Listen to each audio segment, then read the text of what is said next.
यहाँ पर कोई देश विरोधी नारा नहीं लगेगा, यहाँ पर कोई देश विरोधी नारा नहीं लगेगा, कोई पाकिस्तान का झंडा नहीं लहराएगा, सिर्फ भगवा ध्वज लहराएगा। क्योंकि हमारा एक ही मोटिव है, जात पात की करो विदाई, सारे हिंदू भाई भाई। हिंदुस्तान के 9 राज्य ऐसे हैं जो अल्पसंख्यक हिंदू अल्पसंख्यक होता जा रहा है। देखो, मैं यही कहना चाहूंगा कि जहाँ पर कृपा राम की हुई ता पर कृपा करे सब कोई। और बागेश्वर धाम सरकार से हमारे महंत पंडित धीरेन्द्र कृष्ण शास्त्री जी ने एक आह्वान किया कि मैं पद यात्रा करने जा रहा हूं और जिस सनातनी को आना हो, किसी के घर जाकर उन्होंने निमंत्रण नहीं दिया। उन्होंने एक बात बोली कि मैं जा रहा हूं पद यात्रा करने, हिंदुओं को जोड़ने। और उनकी एक आह्वान पर यहाँ पर हजारों लाखों हिंदू, और अभी तो जैसे जैसे यात्रा आगे बढ़ती जाएगी वैसे वैसे हिंदू और आगे जुड़ता चला जाएगा। और मैं आपको बताऊं, 10 लाख से 25 लाख के बीच में हिंदू जुड़ेगा ही जुड़ेगा इस यात्रा से। और जो यात्रा में सम्मिलित होंगे उसके अलावा जोड़ने की जो कवायद है वो तो बहुत लंबी है, क्योंकि ये अखंड हिंदू राष्ट्र की और बढ़ता हमारा कदम है। और ये दूसरा कदम है। पहला कदम ओरछा में बहुत सक्सेसफुल रहा, दूसरा कदम अब मथुरा तक जा रहा है, बहुत सक्सेसफुल होगा।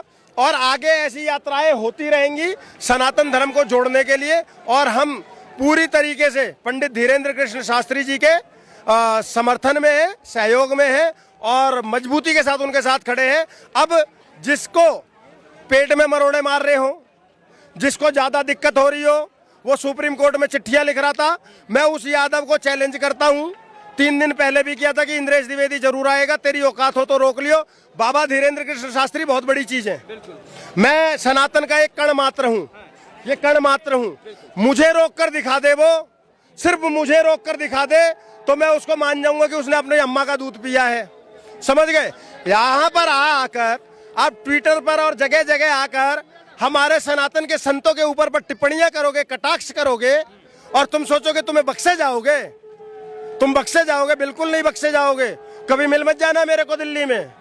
मध्य प्रदेश में जितने डींगे मारने हो ना भीम आर्मी के नाम पे, उतने मार लेना। तो साफ तौर पे कह दे कि इस यात्रा को हम सफल ही नहीं होने देंगे। अरे मैं बोल तो रहा हूँ भाई साहब, कहने में और करने में बहुत फर्क होता है। फड़फड़ाना और सच में करना। मैंने बोला था ना यात्रा में शामिल होंगे, हो रहे। हजारों लाखों की भीड़ आपके कैमरे ने दिखाई ना। और ये अनवरत ऐसी यात्रा चलती रहेगी। इसमें आप एक चीज देख लेना, कोई जनहानि नहीं होगी, कोई धन हानि नहीं होगी। सब लोग सिर्फ एक बात बोलेंगे, क्या? भारत माता की जय, अखंड हिंदू राष्ट्र की जय, सत्य सनातन धर्म की जय। यहाँ पर कोई देश विरोधी नारा नहीं लगेगा, यहाँ पर कोई देश विरोधी नारा नहीं लगेगा, कोई पाकिस्तान का झंडा नहीं लहराएगा, सिर्फ भगवा ध्वज लहराएगा, सिर्फ ये भगवा लहराएगा। समझ गए? ये वो यात्रा है। और मैं बार बार चीख चीख कर बोल रहा हूँ, वो मुझे ये बता दे कि कहां पर आकर वो यात्रा रोकना चाहता है।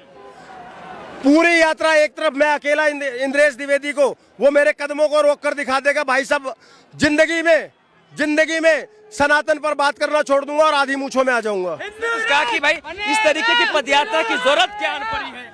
अच्छा, इस तरीके की पदयात्रा की जरूरत नहीं है तो अभी जो 12 लाख मुस्लिम इकट्ठा होने वाले हैं भारत में, उसकी क्या आवश्यकता है भाई? उसकी क्या आवश्यकता है? जब इस देश में बड़े बड़े ताजिया निकलते हैं, जब जमातों की बैठकें होती है, लाखों लाख मुसलमान इकट्ठा होते हैं, उसकी क्या जरूरत है? जब मस्जिदों से ऐलान किया जाता है नाराए तकबीर करके, उसकी क्या आवश्यकता है? तब तो इनके पेट में मरोड़े नहीं मारे जब कश्मीर से मेरे ब्राह्मण भाइयों को खदेड़ दिया गया। हिंदुस्तान के 9 राज्य ऐसे हैं जो हिंदू अल्पसंख्यक होता जा रहा है। क्या बातें कर रहे हो आप? तब इनके पेट में दर्द नहीं होता जब तिरंगा यात्रा निकालने पर हमारे चंदन गुप्ता को मार दिया जाता है, कमलेश तिवारी को मार दिया जाता है, प्रवीण नेतारू उमेश कोल्हे को मार दिया जाता है, साक्षी, निकिता, अंकिता, नेहा, प्रिया, इनको मार दिया जाता है। तब तो ये दोगले अपने घरों से निकलकर नहीं कहते हैं कि हाँ भैया ये नहीं होना चाहिए। लेकिन हम शोभा यात्रा, हम पद यात्रा, हम लोगों को जोड़ने की बात करेंगे तो इनके पेट में मरोड़े मारेंगे। तो कह रहे हैं कि भाई इससे तो हिंदू मुस्लिम की भाईचारा में कहीं विघ्न पड़ जाएगा। हिंदू मुसलमान कभी भाई भाई था ही नहीं।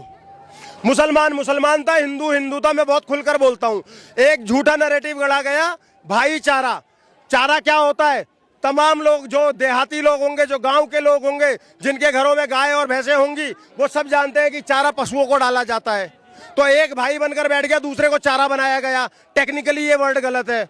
दूसरा इन्होंने कहा गंगा जमुनी तहजीब। अरे गंगा जी हमारी, यमुना जी हमारी, दोनों को हम माँ बोलते हैं। तुम कहां से ले आए बे? तुम तो आबे जमजम वाले हो। अच्छा, आबे जमजम वाले। तुम्हारी गंगा जमुना कब से हो गई? तो गंगा जमुनी तहजीब भी गलत, समझ गए? इन्होंने फॉल्स नैरेटिव गढ़े। और एक और बात बता दूं, जो असली वाले हैं ना, वो दुबई में मंदिर बना रहे हैं, जो असली वाले हैं। लेकिन जिनके अब्बा ने तलवार के डर से सलवार पहनी थी, वो यहाँ आकर हमारे राम मंदिर का विरोध कर देते हैं। तो ऐसे लोगों की गीदड़ भभकियों से हम तो नहीं डरने वाले हैं। ये सनातन का रेला चल रहा है, रैली नहीं रेला चल रहा है। और जिसके अम्मा ने दूध पिलाया हो, आकर रोक कर दिखा दो। तो क्या संदेश जाने वाला है? जो हिंदू जगे नहीं है, जो सोए हुए हैं, उनको क्या संदेश मिलेगा इस यात्रा? संदेश एक ही जाने वाला है। हिंदू नहीं सोया है, हिंदू बिल्कुल नहीं सोया है। नहीं, जगाने की बात कर रहे हैं कि हिंदुओं को सोया जगाना तो है मैडम। हिंदू सोया ही नहीं है, हाँ, उनकी आत्मा सोई है, उसे जगा दो। अच्छा। और सबसे पहले खुद की आत्मा जगा लो। अभी जो हुआ है वो बहुत ही बुरा हुआ है। क्या हुआ बताइए? इतनी जोर से गंदा धक्का दिया है ना, बच गई हूँ मैं मरने से। जब जिंदा ही नहीं रहेंगे तो क्या करेंगे एकता? तो पदयात्रा में थोड़ी बहुत तो भीड़ होती है। थोड़ी बहुत, एक मर गया तो ये नैरेटिव सेट हाँ, करने आई हुई है, नहीं, इससे इतर कुछ नहीं है। ये लोग आते हैं यहाँ पर नैरेटिव सेट करने के लिए। यहाँ पर हजारों लोग चल रहे हैं, किसी को धक्का नहीं लग रहा है। अगर किसी एक को धक्का लग गया तो ये यहाँ पर आकर नैरेटिव सेट कर रही है। अजीब बातें हैं यार, इनको सिर्फ। और ये लोग सुनिए, नहीं पंडित होते हैं, आकर यात्रा को बदनाम करने के लिए आते हैं। ऐसे लोगों पर ध्यान नहीं देना चाहिए। यहाँ मेरी एक दो नहीं, हजारों बहनें माताएं चल रही है। नहीं, ये जो बोल रहे हैं गलत बोल रहे हैं। भीड़ में इतना होता है, धक्का मुक्की चलता है, इतना भीड़ चलते हैं यहाँ पे। नहीं, ऐसा नहीं बोलिए। मैं बार बार बोल रहा हूँ, ये लोग फंडेड लोग होते हैं। ये ऐसी यात्राओं में आकर ना गलत तरीके करते हैं, समझ गए? अगर ये लोग कभी कहीं जाकर भगदड़ की बातें करेंगे, कभी कहीं। यहाँ मेरी हजारों बहनें, माताएं, बच्चियां चल रही हैं। ये छोटे छोटे बच्चों को धक्का नहीं लग रहा, इनको धक्का नहीं लग रहा। इनको धक्का नहीं लग रहा है। और ये मोहतरमा आई है यहाँ पर धक्का क्यों? इनको चाहे केजरीवाल ने, चाहे भीम आर्मी वालों ने भेजा होगा यहाँ पर कि आओ और बाबा की यात्रा में खलल डालो, क्योंकि इनकी औकात सामने से आकर तो हमें रोकने की है नहीं। हमारी यात्रा को बदनाम करने की कोशिश करेंगे कि शायद उससे रुक जाए, लेकिन ये होने वाला नहीं है। ये यात्रा अनवरत चलेगी। और 16 तारीख को मैं फिर से बोल रहा हूँ, जो लोग आज यहाँ पर आए हैं वो लोग यात्रा में रहना। 16 तारीख को मथुरा में भी सब मिलेंगे, बिहारी जी के दर्शन सब करेंगे और अखंड हिंदू राष्ट्र की अलग जगाते रहो। अगर आप लोग पूरे दिन यात्रा में शामिल नहीं हो सकते हो तो आप लोग लिखकर, बोलकर, वीडियो बनाकर भी यात्रा में सहभागिता अपनी दे सकते हो। और करते रहो, सनातन को जहां मौका मिले जगाने का कार्य करते रहो। और जो सोए हुए हिंदू हैं उनका दरवाजा खटखटाते रहो। क्यों? क्योंकि हमारा एक ही मोटिव है, जात पात की करो विदाई, सारे हिंदू भाई भाई। जात पात की करो विदाई, सारे हिंदू भाई भाई। एक समाज में जो है आज पूरे देश में आपने देखा होगा एक नैरेटिव फैलाया जा रहा है। लोग कह रहे हैं जो दूसरे समुदाय के हैं वो कभी लव जिहाद हो, लैंड जिहाद हो और तमाम जो थूक जिहाद हो, इस तरीके की भ्रामिकता को फैलाने में कहीं अग्रसर है। इनको क्या संदेश जाएगा आज? सर मैं बहुत जिम्मेदारी के साथ बता दूं, पहली बात तो ये झूठ नहीं है। लव जिहाद में फंस कर हमारी कितनी बच्चियों की हत्याएं हुई हैं, ये अकाट सत्य है। ठीक है, थूक जिहाद मैं आपको बता दूं, शिया और सुन्नी, मुझे ये नहीं पता शिया करता है या सुन्नी करता है, लेकिन मेरा एक जानकार मुसलमान है, मुझे पंडित जी राम राम करता है। और उससे मैंने पूछा तो उसने मुझे बोला हम नहीं करते, वो दूसरे वाले करते हैं और उनका छुआ हम भी नहीं पीते हैं। तो ये अकाट सत्य है। और हमने पकड़े हैं ऐसे, मेरे साथियों ने पकड़े हैं, दक्ष चौधरी ने पकड़ा है, अभिषेक ठाकुर ने पकड़ा है। ऐसे लोगों को जो थूक रहे हैं, पेशाब कर रहे हैं जूसों में, ऐसे लोगों का इलाज भी किया उन्होंने। मैं उनको बधाई देता हूं, अपने दोनों भाइयों को, तीनों भाइयों को, जो टीम है पूरी की पूरी। ठीक है, तो इस तरीके का ये जिहाद चला रहा है। अब इनके आगे, इनके पेट में तो वैसे ही मरोड़े मार रहे हैं 2014 के बाद के हिंदू। ऐसे जाग कैसे गया? जिस भारत की पहचान ताजमहल हुआ करता था, उस भारत की पहचान राम मंदिर कैसे बन गया?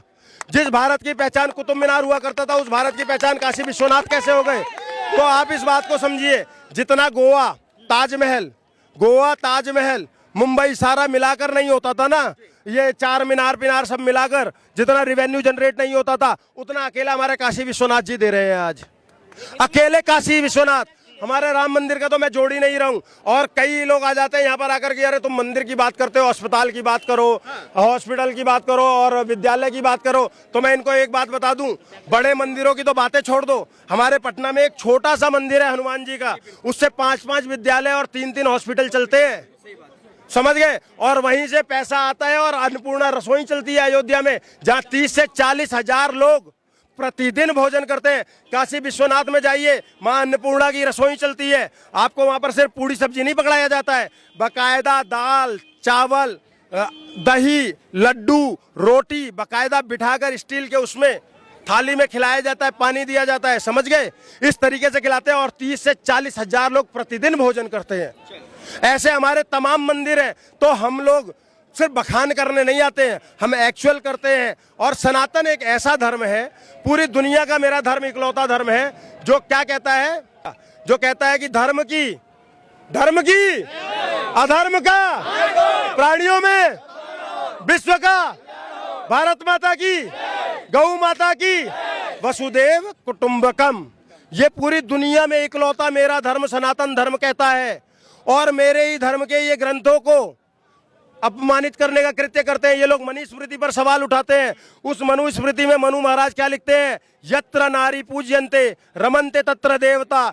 जहां पर स्त्री का वास होता है वहीं भगवान का वास होता है। हम साल में 2 बार नवरात्रे मनाते हैं, कन्या पूजन करते हैं, उनके पैर पखारते हैं। और वहीं तक नहीं, जब हम अपनी कन्या की शादी करते हैं ना साहब, तो कन्यादान में, पाणी ग्रहण में हम लड़की का और जमाता के जब पैर धोकर सर चढ़ाते हैं ना, तो उस कन्या के साथ में उसका पति भी हमारा देवता हो जाता है, समझ गए। उससे जन्म लिया हुआ बच्चा हमारे लिए भगवान मात्र हो जाता है, पूजने लग जाते हैं हम। तो हमारी ऐसी संस्कृति को धूमिल करने का ये 2 कौड़ी के वामपंथी करेंगे और हम चुप रहेंगे, अब नहीं होगा।